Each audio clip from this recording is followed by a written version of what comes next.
Hey, Sooner football fans. This is your Sooner football fans podcast, and you got Terry and Caleb here. Boomer, Caleb. Boomer.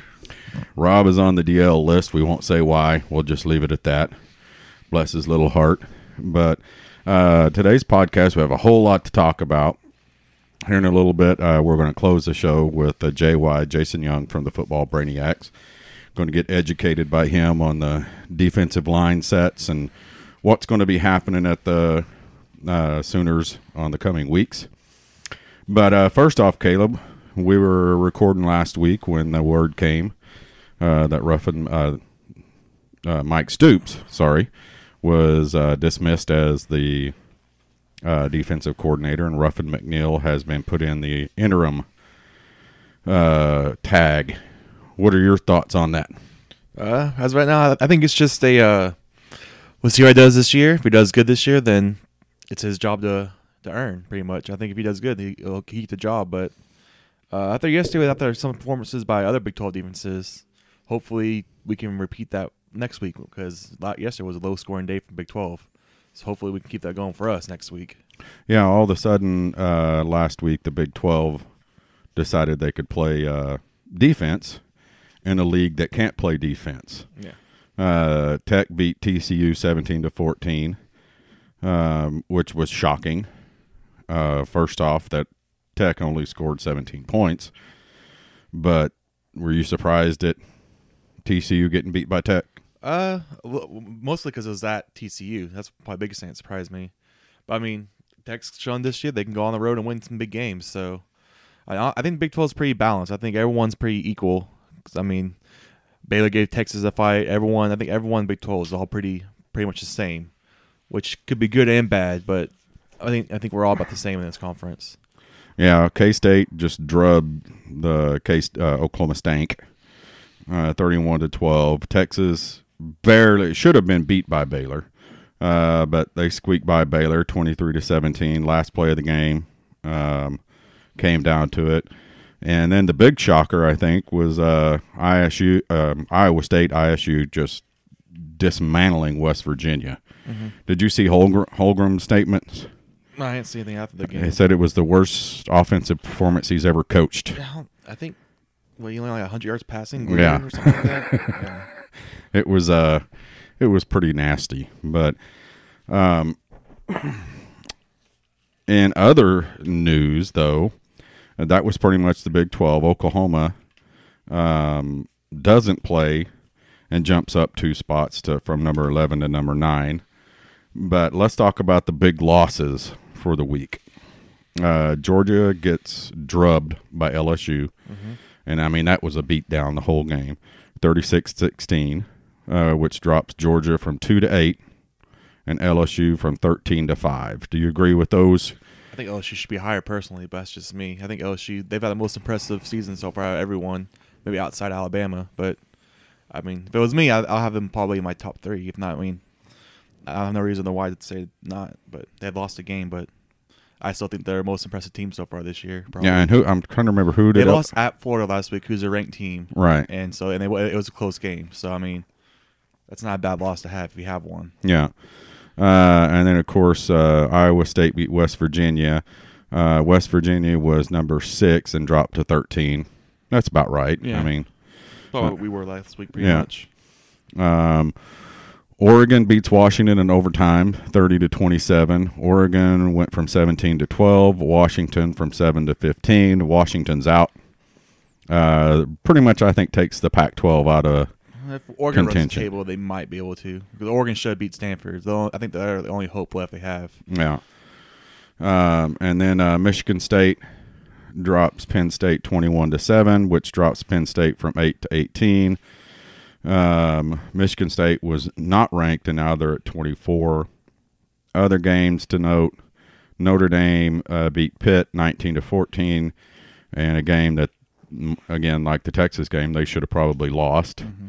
And UCF beats Memphis 31-30 in a game they definitely should have lost. Yeah, and then Michigan beat the living crap out of Wisconsin. I think they're in the top 10 now too. Yeah, Michigan comes from 12 to 6. Yeah.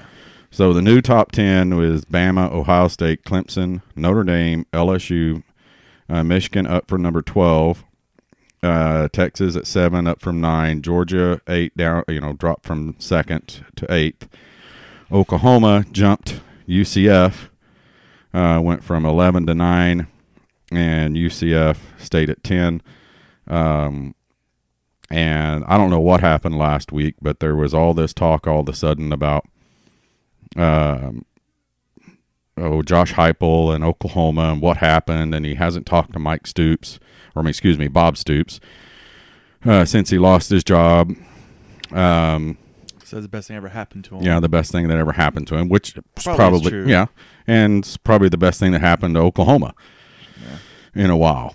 I don't know what drubbed up the talk. It was just an article that he got interviewed, and they just asked him questions pretty much. And I think Mike Stoops firing was a topic. So it just happened. So, and so today there was a tweet that came out from UCF that an off week, is big for Oklahoma because they jumped UCF. I don't think UCF's going to get any higher than 10th. I don't think anybody's going to vote them any higher than that with their schedule. What do you think about that? If they start undefeated, they'll probably get higher, but they won't be a real threat. But they have to win more impressively than they did this weekend. Like, they have to blow teams out. They can't just sweep by people. Yeah, and this is the second week in a row I think they were behind at halftime. Yeah, so if they keep winning, that longest winning streak in the country. So if they keep winning, they'll move up. They won't. I don't think they'll get past 8 or 7. But like I said, they have to blow teams out. They'll do that though. They just can't just sweep by people.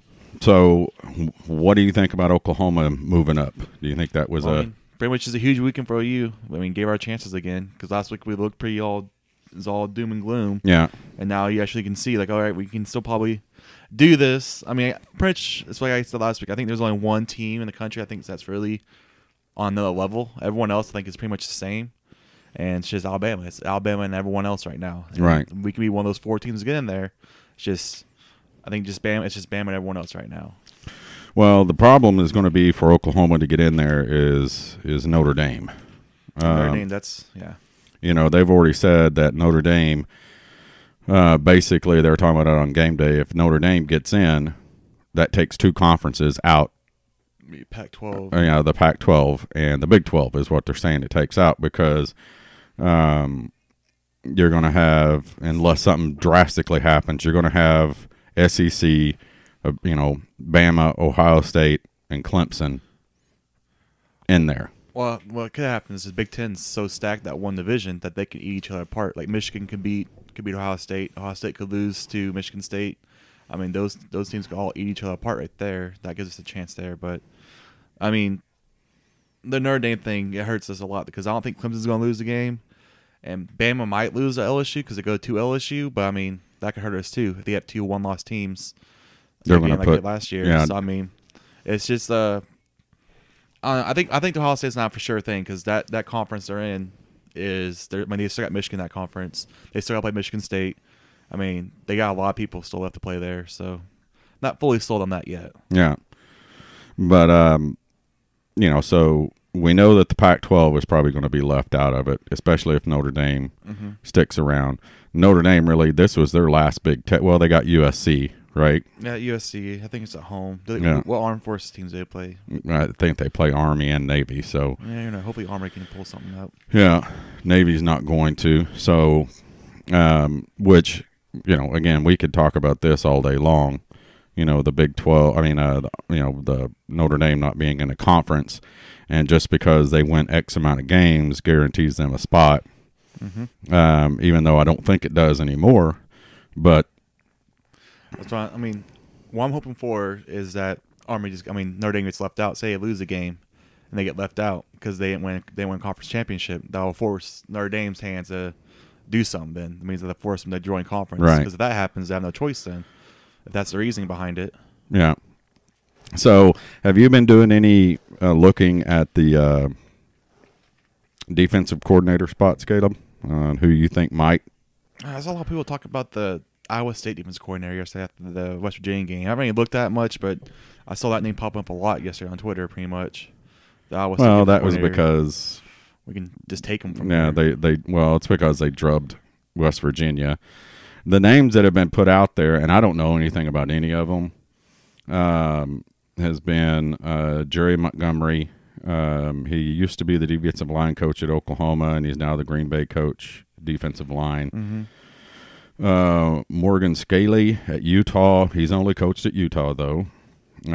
Chad Glasgow, he's the TCU defensive coordinator, although we know that Gary Patterson calls the plays.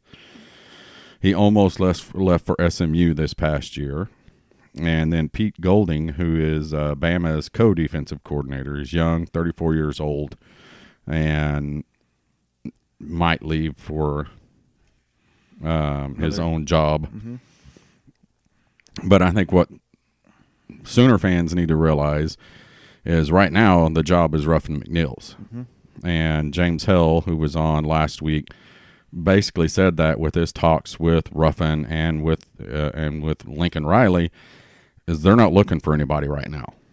This is right now. Right. This is where they're at.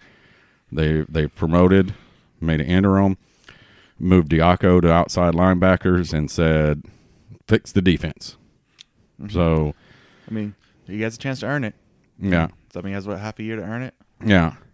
And, so after the season, that's what's going to, then we'll have to see what happens. I guess I didn't shut the door good. Got surprise appearance from Dog here now. He's came in here. From Rascal the podcast dog. I just don't know came why. barreling through the door. Hey, Rascal. But, no, but I think that's what we need to look at. No, Rascal. Sorry, guys. I'll have to pause it and come back to him. Get him out of there. But that people need to realize is that there's not a search going on right now. The focus is in correcting the defense right now. And that's Ruffin McNeil's job. Personally, I don't think Ruffin McNeil is going to be a candidate for it when it's all said and done. I think Diablo might be a bigger one when it's all said and done. Yeah. Probably, but they gave him the job on the team that has the biggest upside right now with the linebackers. Yeah. So, I mean. But, so, we'll have to see what happens after the year. But right now, there's a lot of speculation, a lot of talk, and, we're all, dropping stuff out here. Why don't we hire this one? Why don't we hire that one? Right now, the defensive coordinator is Ruffin McNeil. He's going to be until after the season, and then there's going to be a decision made, and I'm betting that Lincoln is going to look for somebody who has a lot of, age is going to be a lot, who is, I think, as involved as he is and can be on like social media and recruiting. That's a huge thing. Not really social media, but the recruiting aspect, and that Lincoln actually uses social media to promote his recruiting, and somebody who's active out there that kids can relate to, and that will be as polarizing on on defense as Lincoln is on offense. What do you think about that? I mean, it sounds like a perfect thing. I mean, it's just until it happens. Like I said, we haven't had good. Our defense has been good in a long time. So until it happens, I'm not going to really sold on anything yet. So I mean, it's just.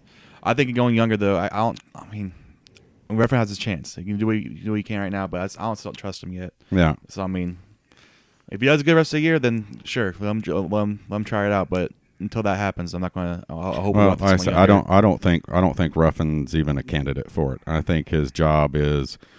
So you're saying if he does good the rest of the year, you don't think they'll? No, I don't think so.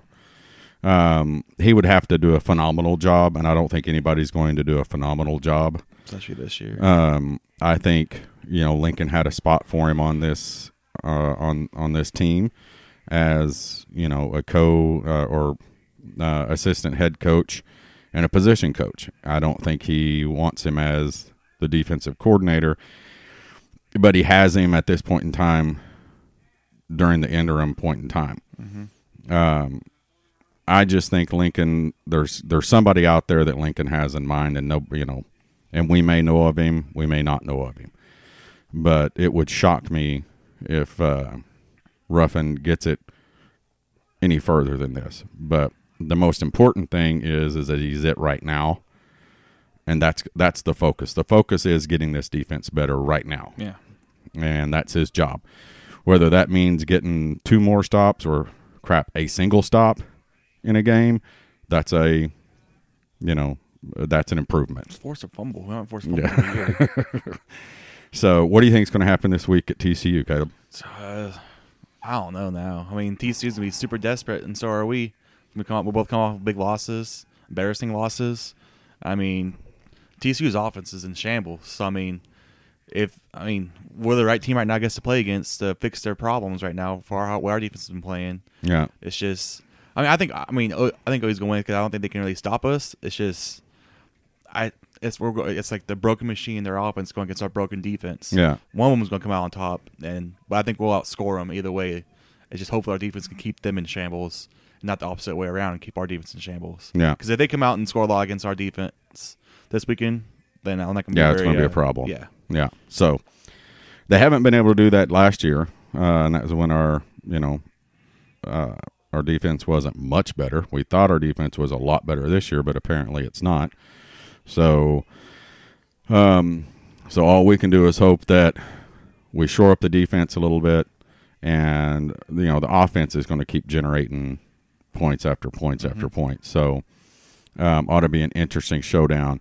But now, Caleb, thanks for joining me tonight, helping out since in Rob's absence, and but we're going to get on the phone, get Jason Young on the phone from the Football Brainiacs, and do a little bit of trench warfare. All right, Sooner fans, on the phone with us, one of our favorites, Jason Young from the Football Brainiacs. Boomer, Jason, how's it going? Boomer, Terry, doing well. How are you? Oh, I'm doing fantastic. Like we'd already told everybody, Caleb was just on with me. Rob is on the injured reserve, we're going to say. I'm not going to embarrass him this time, but if it happens again, I'm going to embarrass him. So, crazy weekend last weekend. Wasn't it? Definitely. I mean, you don't expect to see the things happen that did in the middle of the year, but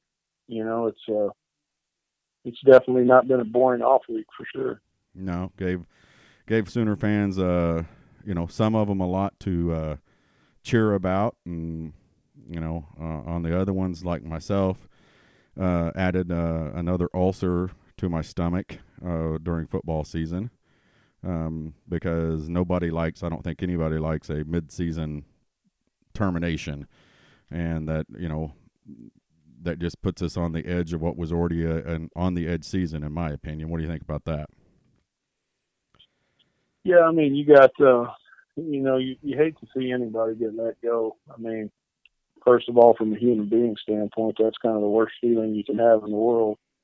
And you hate to see that. I mean, Mike Stoops is going to go down as, a legend.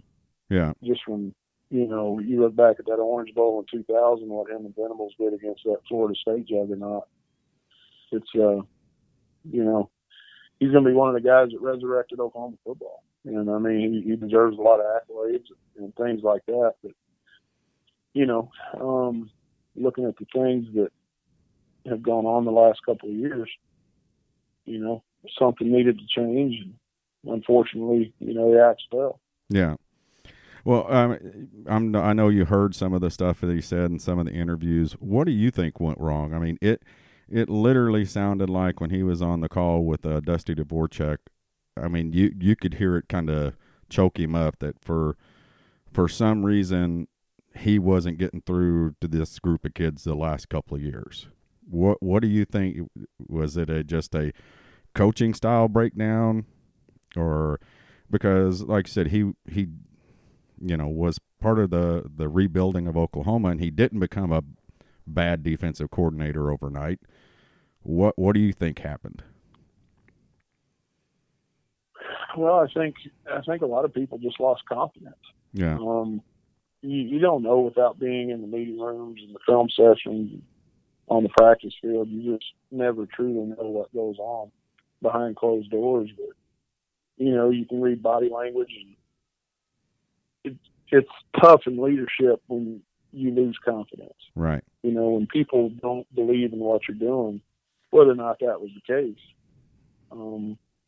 It's just hard to get people to buy in, because what you're after is discretionary effort. It's not, everybody's good at the next level. Right.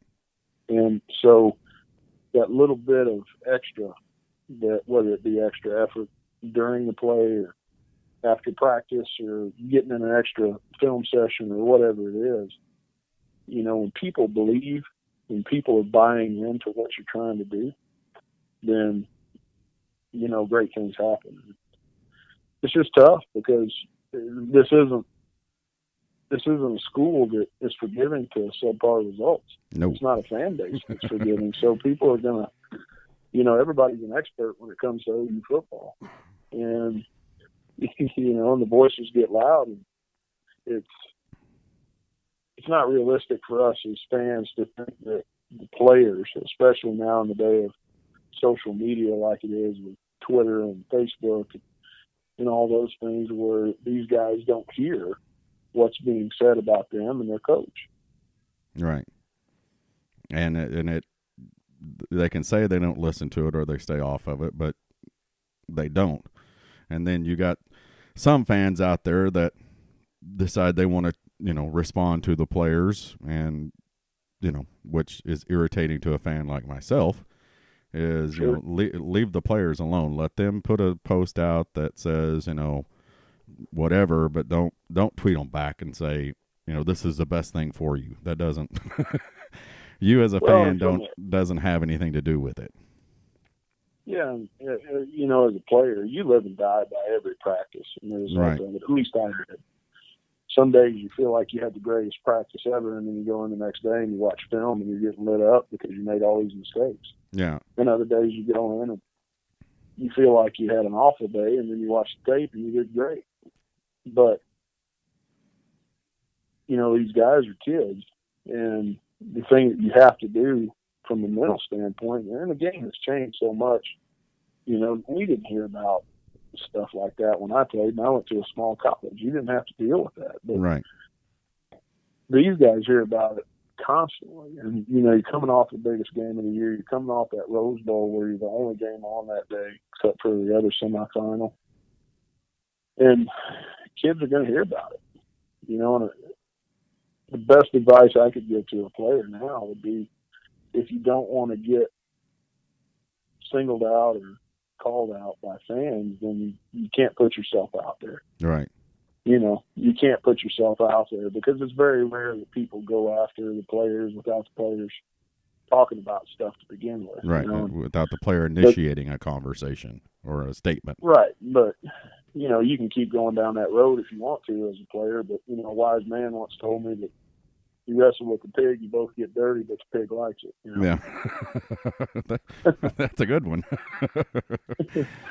So, well, you know, I think one of the posts that I have been referring back to that Rob and I have talked about, and we had James Hell on last week, and I talked to him, it was where fans kind of argued with Barry Switzer, okay, which not the smartest thing to do. Okay. right. They wanted to get their point, you know, hey, Barry, we know that this won't happen anymore. And one of them was, you know, hey, Barry, we know we won't be seeing a 3-man front on a 3rd and 20. And Barry's response was, if you don't think Oklahoma football is going to be in a 3-man front a lot when it's 3rd and 20, you don't know what basically you don't know what you're talking about. Okay, I'm paraphrasing it. And he said it's not the 3-man front, it's what happened behind the 3 men. And that when they actually said it's what Texas did behind those 3 men, which was tackling. Okay, how do we fix the tackling? Because I know that Lincoln, Mike, whoever, Ruffin, and all the coaches aren't sitting there in the film room, and they're limited on their you know, physical drills, you know, during the week. You know, they're not sitting there watching every week going, that's the way you tackle. You know, fans are up here, you know, going, that's not how we tackle. How do they fix that? What is Ruffin going to change, do you think, that's going to fix that, or is there any fix in it this year? Well, I think that, you know, he touched on this in his first press conference. I think he has to demand great effort.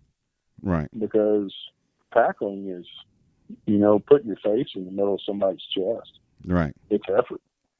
And you have to demand great effort. And people have to be in fear of their jobs. If you're talking from a player standpoint, that if you don't give great effort, because going back to what I said earlier, if you don't believe in what's being done around you, you're not going to give that discretionary effort. Right. So as a player, if you feel like there's nothing I can do that's going to get me on the field, regardless of whether this guy's half-assing it out there in front of me, then why should I? Right. And, one of the first things that we heard, the TFB coming out of camp, I think it was Monday or Tuesday, that you hear Jordan Parker's name mentioned, you hear, Levi Draper's name mentioned, you hear all these guys that are getting looks now that I guess were in exile beforehand. You hear about Trey Brown getting a start maybe over Parnell Motley. You hear about people getting more involved, and I think that, it's weird to me that maybe some of this stuff was going on behind closed doors that you don't hear about it, but that if that was the case, did Mike really have that much power to, I guess Lincoln is a very much hands-off coach when it comes to who plays and who doesn't defensively. Right. And I don't know if that's the case, but if all these changes are being made day one after your defensive coordinators let go, I mean, it just makes you wonder a little bit. Right. And that's what I was thinking, the same thing, because you would think that the hierarchy would be just like it is with the head coach. Mike coaches, he was coaching the outside linebacker, and he's a defensive coordinator. So he's not, I know he's evaluating film with his position coaches, and they're looking at everything. But you would think that, the players that are out there are ones that they've recommended to the defensive coordinator. Here's the guys, here's the rotations we need to put. And like you said, it may be, behind closed doors, Mike was going, no, I don't want X, Y, and Z out there, or that. But on the other end of it, like Mr. Hale said, and I call him Mr. Hale, it's kind of tongue in cheek, but when he was here talking with me and Rob, he was like, you got to realize too that the head coach signs off on it. It goes from the DC, and the DC goes, here you go, coach, this is what I'm doing. And wherever it was, it's just weird that all of a sudden all these guys, it kind of came out that, hey, we're, some of these guys are going to start getting more playing time, and I can't believe that it was, I don't know, maybe I shouldn't, maybe it's not for me to believe that it was, just Mike sitting here going, no, we're not doing this. To me, without getting overly controversial, to me it kind of sounds like some scapegoating both ways, you know what I mean? Well, we got some different packages that, tongue in cheek, what it sounded like to me that we're going to put in there that we weren't able to do before. And I just find it hard to believe that a defensive coordinator, somebody as smart, as he is and has been, that wouldn't go, okay, let's do this. Now, he may have seen something and said no, but, it's just one of those things we as fans, are never going to really know and don't need to know. You know what I mean? Yeah, and you look at how much he is involved with the offense, it makes sense that he would want a defensive coordinator to take care of that side of football. Right. Because Lincoln Riley is your offensive coordinator. Right. Bill Bedenbaugh has the title of co-defensive coordinator because, let's be honest, they need to pay the guy as much as they can. Right. Because the guy's a great offensive line coach. Right. And, but, Lincoln Riley's calling plays. Yeah. He's got his Mike Leach notepad over there that, the piece of paper or however they fold their paper up. I can't remember the story on that, and I think that's what he wants to do, just looking at it, because he is so involved with that offense. Right. And he wants guys that are going to connect with his players, because recruiting has taken off underneath him. And it's, everybody talks about the family atmosphere you get in recruiting when you come to Norman. And he's going to want a guy that can handle the defense on his own and then come back and be a great recruiter at the same time. Right. So what do you think about the Ruffin McNeil interim term? You think that's, obviously. I think it's a great move. Yeah. I think it's a great move because the thing that people have to remember about what's going on right now is all these guys that are involved are young men. You know, they need, you know, for some of them, Mike Stoops may have been the guy that came into their living room and their mom told them, you know, take care of my baby. Right. You know? So they need somebody that's going to put their arm around them and kick their ass at the same time. Right. And you hear what Ruffin said about, you know, coach them hard and love them harder. Right. And I think right now the thing that needs to be done, because there's still a lot to play for, is that everybody needs to come together. The worst thing that can happen is, you know, everybody start pulling in their own direction, because then everything falls apart. Right. So for what's needed right now, you know, I think the bye week, if you are going to make a move, it's probably a good thing that if you're making a move, it may happen when it did, because you don't have all spring and all summer for kids to form relationships and stuff like that. So you gotta give them somebody that's been there, done that, you know, knows how to take something over in the middle of the year, and he's done that before over at Texas Tech. And, you know, that's the best defense that Texas Tech's ever had. Right. So do you think this is a truly an interim tag, or do you think that if the defense changes enough, or that Lincoln is happy enough with it, that it's a permanent tag? Well, I mean, it all depends. I mean, you know, Ruffin, you know, may be looking to retire in a few years. You Right. just don't know what he's got in his plans. And obviously the results are going to demand, you know, whether or not he gets that opportunity. You know that Lincoln thinks the world of him, or he wouldn't have brought him over, you know, Right. from where he was out there. So, you know, I think that the relationships that Ruffin has with the coaches and the players, I think is a good thing. I think that, you know, you saw a couple of players come out and wish him happy birthday the other day, and I think one of them even said, you know, it's different when I can't remember who it was, but it's different when you love who you're playing for. Right. I mean, that means a lot. Right. Going, you know, back to that original argument. Right. You know, I got my uncle. It's kind of I'll try to make it a short story, but he was in the Battle of the Bulge in World War II. He was telling me, you know, because he was in Patton's Third Army, and I asked him, you know, I said, what was he like? And he said, you know, old blood and guts. He was a real son of a bitch. You know. Yeah. He said, but when he was with us, he made us all feel like nothing was going to happen to us. Right. And that's powerful. Oh yeah. And you think about what all these kids are going through. You know, you've got everybody in a 600-mile radius wanting blood right now because they lost a football game. Yeah. You know, you got some people that get overboard over this thing. And, I mean, we're all passionate and love Sooner football, but, I mean, let's face it, there's some people that get crazy about it. Oh, yeah. I mean, like, unreasonably crazy. I mean, I'm crazy as you can get, but, you know, I ain't going to go attacking people in public. Right. Know? And, you know, some of these kids, you know, they need somebody that's going to steady the ship. And so, in the short term, I think it's a great move. Yeah, I do too. I think the short term, and that's one of the things that, you know, that we put out. You know, I put out today on Twitter, and that, you know, and we're talking with James the other day, is, you know, Lincoln Riley. If he's anything, he's a now person. You know what I mean? This is what we got to do now, and. You know, all through the weekend, of course, Oklahoma's not playing, and all over Twitter, it's let's hire this guy, let's hire this guy. There's all these names bouncing around out there. And I just put out as, you know, the decision for the defensive coordinator is done. It's Ruffin McNeil.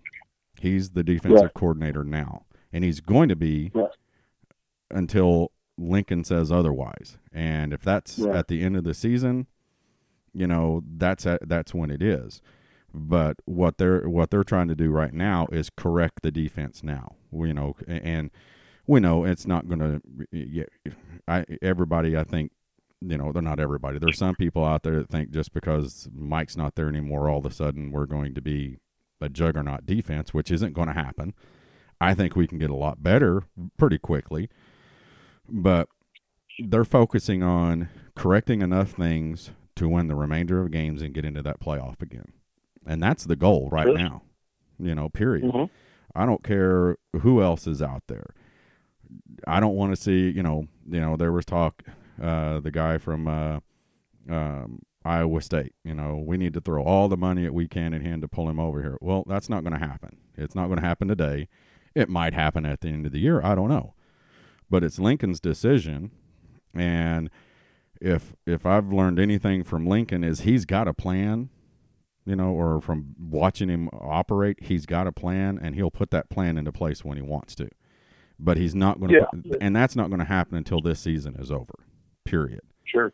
And let's be honest, the thing that's going to win you football games at the end of the year, once you get to the playoff, is having the Willies and the Joes, Right. So at the level that Riley's recruiting at, you only need a defense that can hold people to 20 points a game. Thank you.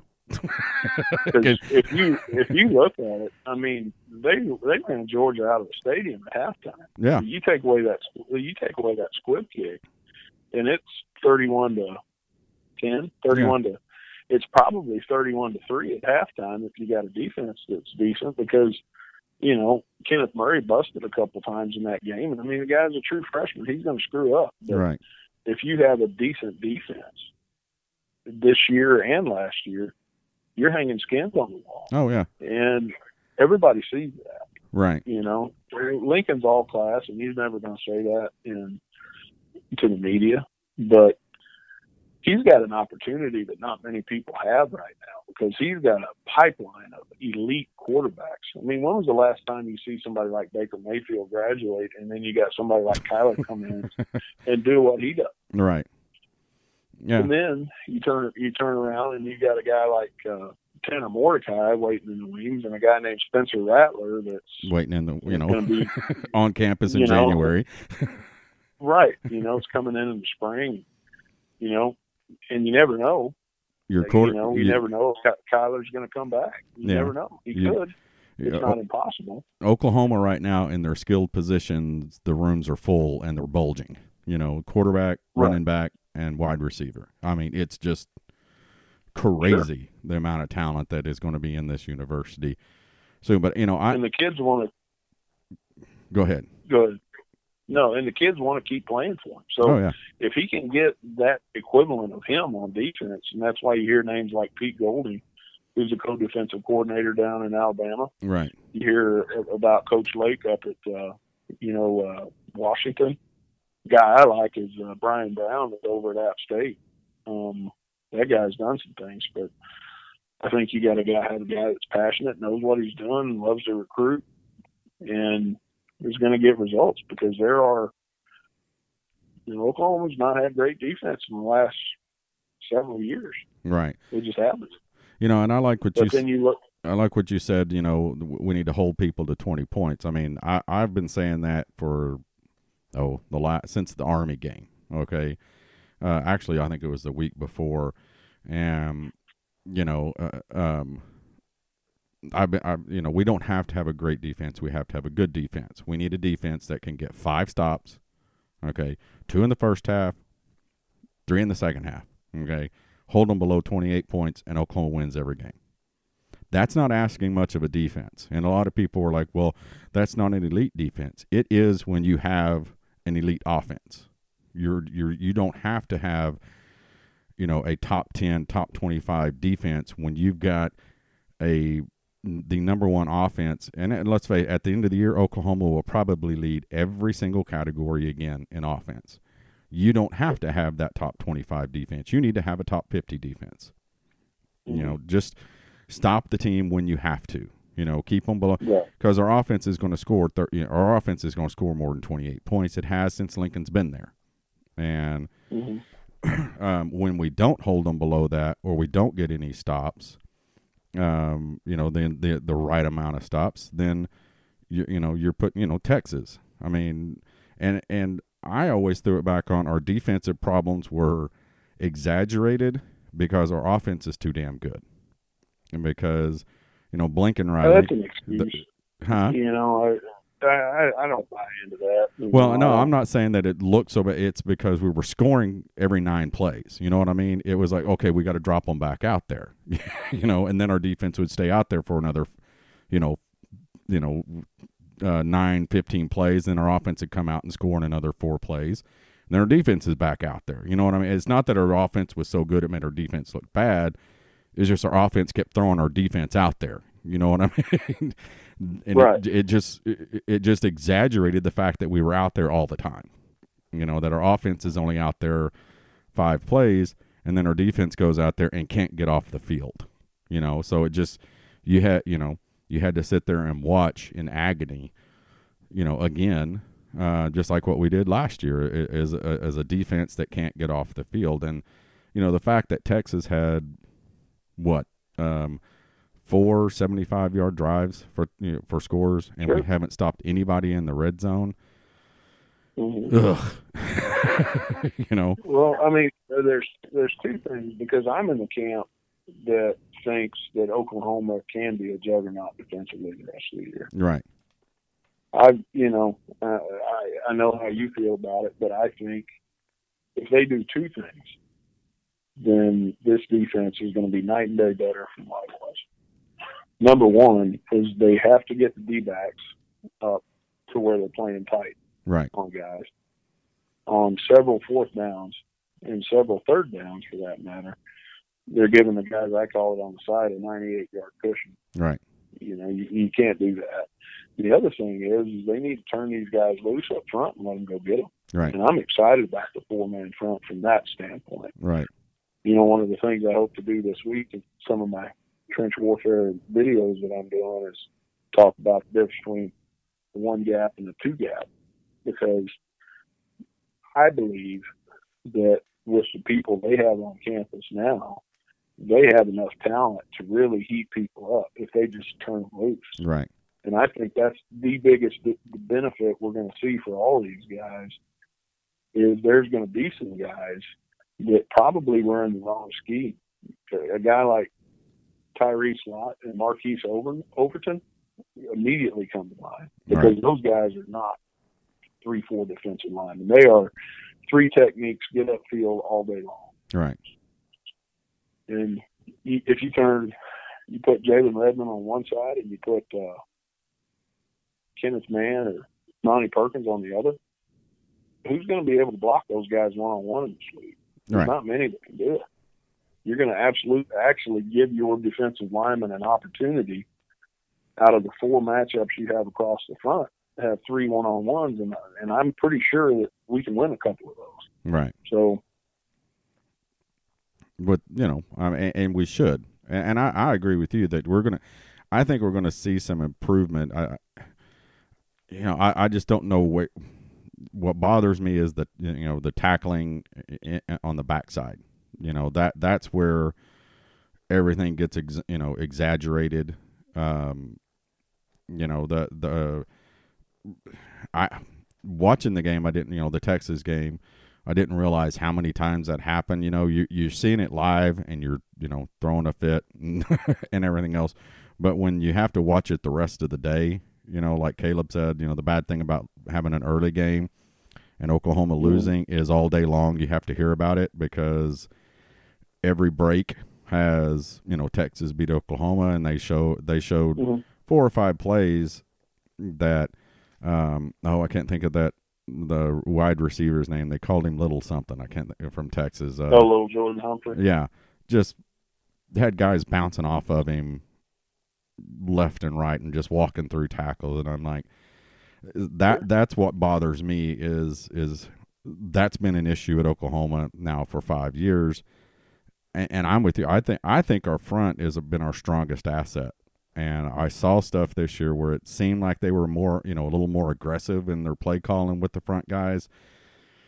but on the backside, hey, if our front doesn't get to it and we leave them one-on-one, then that 50-50, they were getting some of them, but if the catch gets made, we're not getting them to the ground. We either break up the pass. If we don't break up the pass, on a 3rd and 10, it ends up being a 20-yard play because 4 guys, can't get one guy down. So, But I've been watching your video. Oh, go ahead. Go ahead and make No, your I point. mean, I'm in the camp. I'm in the camp. You know, everybody wants to talk about tackling on the end, but why the hell are we letting the guy catch the damn ball to begin with? Yeah. You know, that's a good point.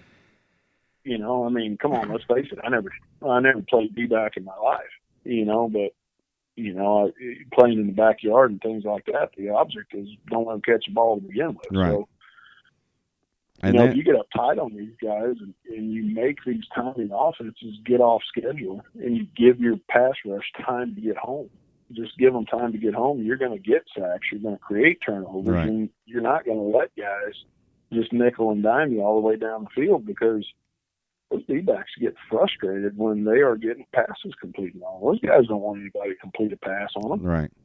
But when your base defense and your philosophy is, okay, we're gonna let them catch it, and they're gonna make a mistake, those days are over. You're not playing there at Crouch in Nebraska anymore. Right. You're not. You're playing these guys. I mean, you look at Patrick Mahomes right now. I mean, he's struggling tonight, but this guy's lighting it up in the NFL. Yeah. You got guys that can make those throws all day long, and they're growing on trees in the Big 12. Yeah. And people are coming after them, and you're getting, receivers want to play, in this league. And I'm still on the team that says, everybody is like, it's hard to be a defensive coordinator and play defense in the Big 12. I don't buy that. I'm sorry, because Patterson does it every year. He has a top 10 defense. His issue is offense. If he can match an offense, his is just opposite of us. If he could match his offense, he comes after you. I mean, he comes after you. He forces the issue. Right. The athletes that Oklahoma has, they recruit better than anybody in the conference. Yeah. Why aren't they? Tulsa. Texas doesn't. They're probably on the same level as Oklahoma. Right. At least they were above us for a while. But what you got is Oklahoma has these elite athletes, and every one of them are alpha males, and they all think I'm going to be the one that can come and get number 8. Right. And you've got these kids; they want to play tight man coverage. Right. But you get a guy like Buki, who's an elite cover corner. He's a cover guy, and they stick his ass at safety. Right. Put him at nickel. He's a small guy. He's going to cover those slots, and he's going to blanket those guys. That's what you want. Right. Yeah. So it's going to be an interesting couple of weeks, that's for sure. Now, Rob and I just kind of flipped out when we saw your new your videos on the Brainiacs. The only issue that we have is you're using orange buckets, man. Spray paint, okay? Honestly, I didn't even think about it. I thought about going and getting cones, and I got a limited budget, to begin with, because I was going to get some trash cans, and then I got thinking about it, and we're walking through Home Depot, and I'm looking at it, and I'm like, well, these are $3 a piece. I'll just get some of them. Yeah. And I'll be honest with you, I'm a Home Depot guy. Oh. I'm not a Lowe's guy. I'm a Lowe's guy,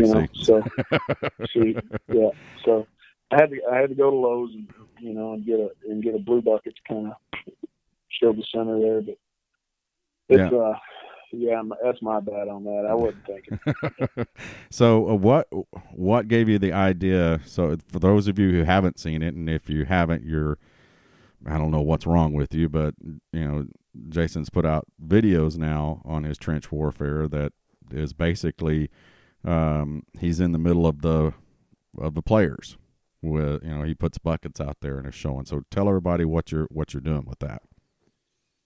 Well, going back to the idea of trench warfare at its core is just watching film and explaining things, and explaining it to where my wife, who doesn't care about football, doesn't know anything about football, she knows as much about football as I know about music theater. It's not very much. Right.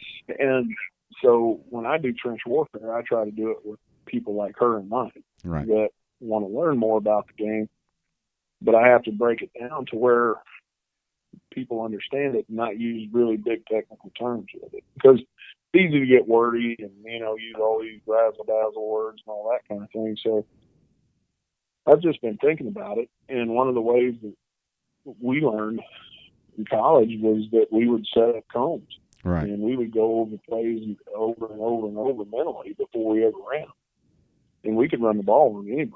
Right. And just going back to that, I got to thinking about it, and I couldn't figure out. I'm like a monkey with a coconut trying to run a computer. So I would love to sit here and film my TV and explain to people what I see Right. on videos, but making it look, trying to figure out how to point out exactly where it's at, and, hold up the camera and do all that. I hadn't quite figured all that out. So I just decided, well, I can do this, Right. And my wife's autistic anyway, so she's out there being my cameraman. So thanks to her for that, but it's, I just thought it'd be a good way just to kind of show people how things go. And I've got a lot more ideas. I think you can talk about stuff. The tough part, I'm trying to keep them to 2 minutes because you want to be able to put them on Twitter where people can see them. Right. Let's be honest, nobody has more than a couple minutes to watch anything. Right. So you make them 10 minutes long, nobody's going to watch them. So. Right. So just making it real quick and to the point and moving to the next one. Right. They were great. Rob and I, though, had an idea that you need to keep in mind that if you ever want live action, give us a call. Okay. Copy that. We'll have to hook that up. Maybe when I come down to one of the tailgates or something, I'll have to use you guys. Yeah, we can be. Doubles, we can be your little chess pieces or whatever. Like, there you go. we were sitting. As you know, we normally go to Buffalo Wild Wings, but Caleb had it was his birthday Thursday night, and he didn't want to go to Buffalo Wild Wings, which I'm extremely disappointed in him on that. But we went to Big Daddy's Burgers. And when Rob got there, that's the first thing I said. Did you see, Jason's stuff on Brandix? Oh yeah, man, that was cool. And I was like, dude, and me and him were on the same page. It was like, he needs to do a live action. We've got to be his pawns, out there. Okay, move over here. See, this is what's happening over here. But if you ever decide to do that, we could get up enough people around here that would volunteer to do it too. We won't wear orange though. Okay, we got to change the colors. Yeah, I did that in my last. I tweeted one out yesterday and I fixed it, and I even mentioned that on the video. But I think it may have been bad timing tweeting it out on Saturday because everybody's watching ball. So. Yeah. But I fixed the buckets. We got white buckets or cream buckets on defense. So you've got orange buckets on offense representing maybe like Texas. Okay, there you go. The pokes. So we'll have to do that. I got to have different colored buckets. I mean, I just do. Yeah. So, unless I get lucky and somebody wants to, sponsor it or something. Yeah, then they put their names on the buckets then, right? Right. So, right. Bucket heads. Yeah. So what do you think about all the well, not all, well, I guess when you have 4, teams in the top 10 lose, that is a big day. What did you think about? What was your biggest surprise in the losses yesterday? Who was your biggest? Well, you don't really get, at least I don't anymore. I used to when I first started. Once I got out of college and started following Sooners in the early 2000s, like I did when I wasn't playing on Saturdays, was you get panicked when you lose a game because back then there was BCS and only the top 2 got it. Right. But even going back to that, it's very, very rare that you have 2 undefeated teams at the end of the year. Right. Much less 4. Right. So you look at it year after year after year, somebody's going to lose a game. Right. You didn't expect to see Georgia get dominated by LSU. They did. Yeah. They got flat out beat. And they got beat down bad. Yeah. And you didn't expect Oregon to come back and beat Washington. You didn't expect Baylor to get Texas in trouble as they did. I don't have a whole lot of faith in West Virginia. You never have, me either. And if they're going to lose, that's probably the spot they're going to do it. I wish they hadn't, just because it's. I want everybody to be undefeated when Oklahoma plays them, right. So Oklahoma's resume is stronger. Right. I want, and I know people probably going to slap me for this, but I want Texas to win every game from here on out. Yep. Until they see Oklahoma again in the Big 12 title game. That's what I would like. And I'm with you, and there is a difference between wanting them to win and rooting for them. I just want to put that out right. there. Well, neither one of us are rooting for them. They just need to win. Right. Right. And I think same thing for West Virginia. And I want, I was disappointed that TCU got beat because I want them to be good. But it's very rare going back to it that you have 4 undefeated teams at the end of the year, and I think that Georgia and or LSU or Alabama might lose a game this year. I know everybody, Alabama could beat the Bengals and all this other kind of thing. I mean, that comes on every year, but I don't know who the team is now. They think Alabama could beat, because Bengals are pretty decent this year. But my Steelers stumped. But you hear that all the time. I don't think that Ohio State and Michigan are only going to have one loss at the end of the year. This feels a lot like 2007, when there were a lot of teams that had more than one loss. Right. You had LSU actually won the title with 2 losses. Right. Well, saying that's what, we actually had you on a podcast that we talked about this before the season ever, even started, was the last time there was an undefeated national champion was 2012, and that was Florida State. And you remember we were like, who scares you? Who's that one loss going to be for Oklahoma? Because it's hard to run the table. And we talked about Army, and that was almost a happening, but. And then it ends up being Texas, so now what the Sooners have to do is regroup. Sure. And they can do that. I mean, but you got to get everybody believing again. Right. And, they got to come out and have some success next week. I think if they let these guys be aggressive with the athletes they have, if they simplify things and just, let them play press man coverage on the outside, let them, line up your 4 defensive linemen and play see ball, good ball. I mean, football's not a complicated game. There's only one ball on the whole field. Right. You got to go get it defensively. So you got to get up on people and put pressure on guys. And I think they have the horses up front to do that, because you're talking about getting guys in the game now. You hear like an Isaiah Thomas maybe. Might get a look. And you look at Clemson in 2015 when Oklahoma played them, you had Kevin Dodd out there. Ironically, he's almost identical size to Monty Bledsoe. And you look at the other guy, Shaq Lawson, that was the all-everything defensive end on the other side. He's almost the exact same size as Kenneth Mann. Right.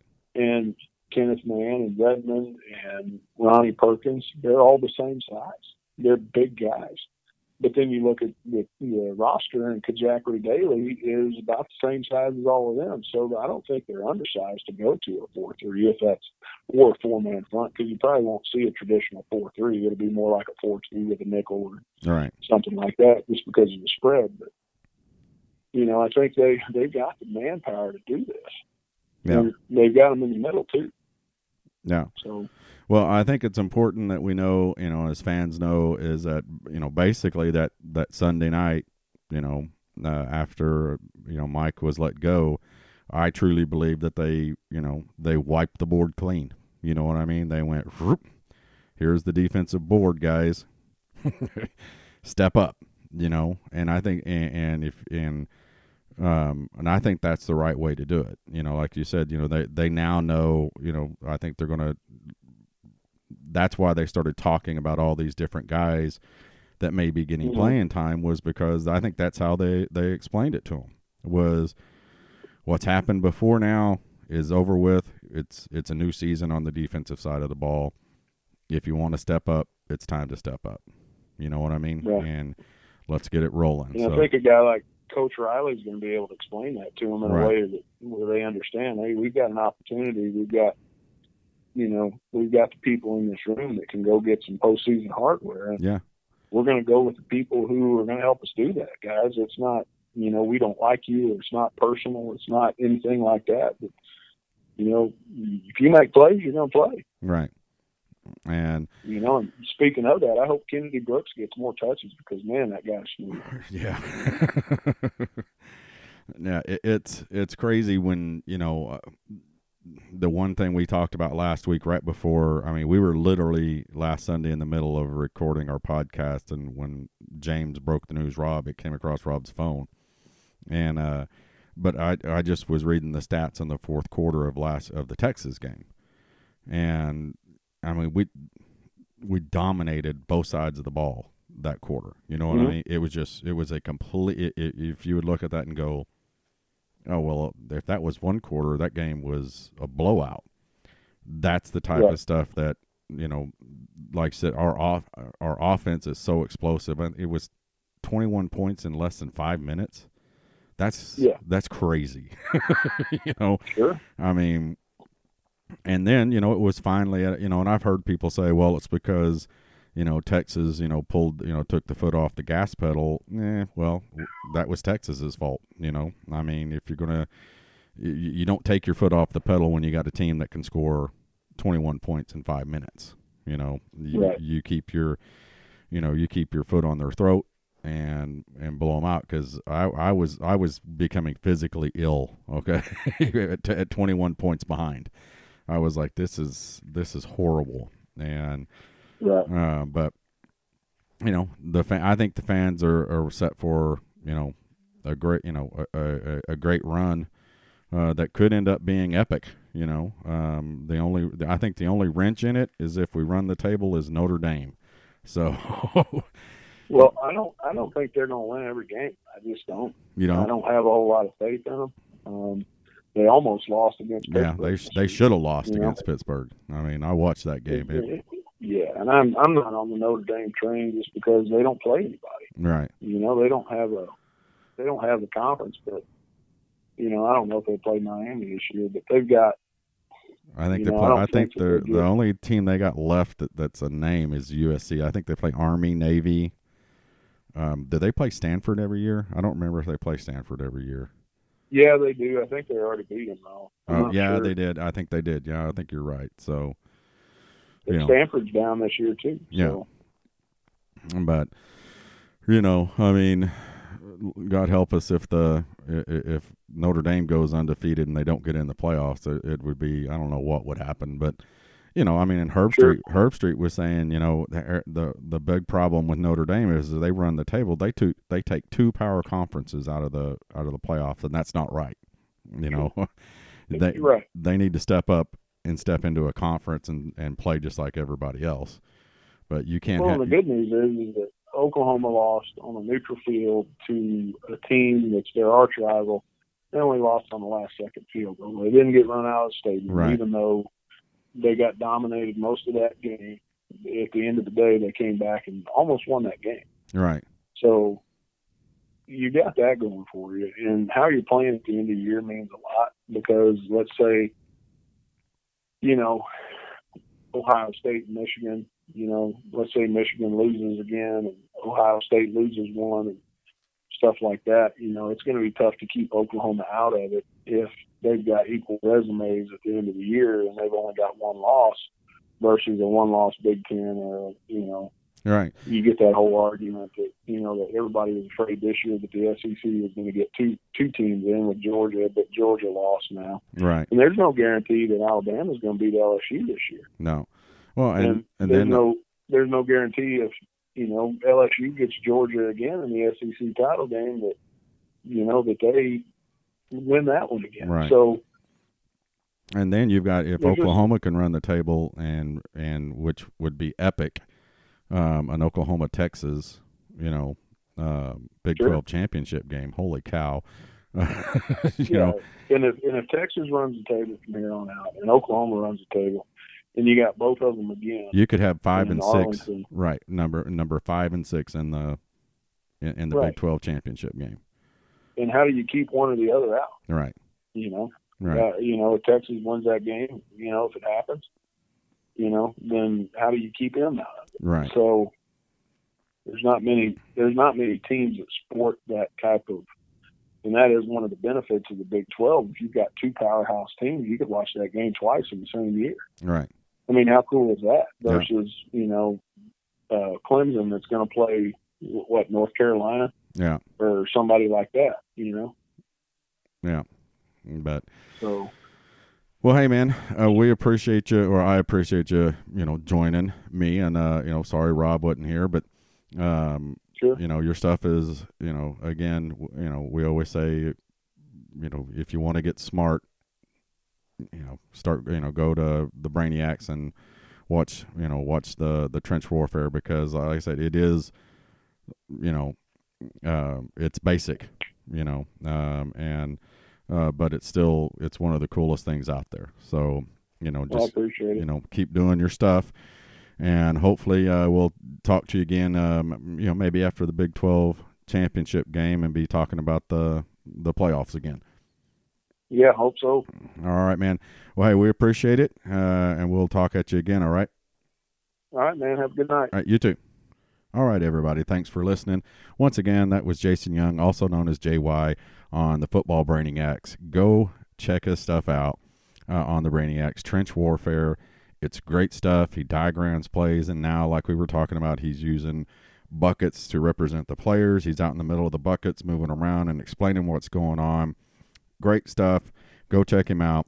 And on tomorrow's podcast, well, we're supposed to have the TCU podcasters from the Big 12 Country Podcasting. So be sure and check us out tomorrow. If it's not them, Rob and I'll have something for you out there. So everybody get ready. Season's starting all over again.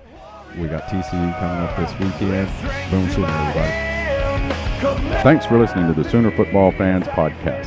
Hit the subscribe button right now on whatever app you're listening to download every episode as they come out. Check us out on Twitter and Facebook and on YouTube.